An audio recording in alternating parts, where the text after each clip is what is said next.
So you already have Streamlabs OBS set up, but let's say you want to add a stream label to your overlay. How do you do that?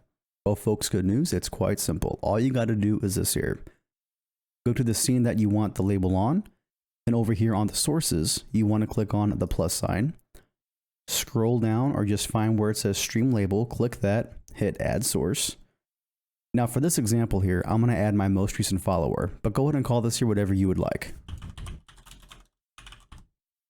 After you give it a name, hit add source. Now to find the label you want to use, go ahead and click this little drop down list here, and you'll see a whole bunch of label types you can use. Again, I'm going to look for most recent follower, but go ahead and pick the one that corresponds to the one you want to make.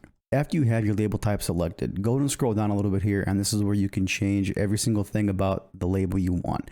Your font family, your font style, your font size, and some colors, some backgrounds, all that stuff, okay? But just for the sake of this tutorial here, I'm gonna leave this the way it is, okay?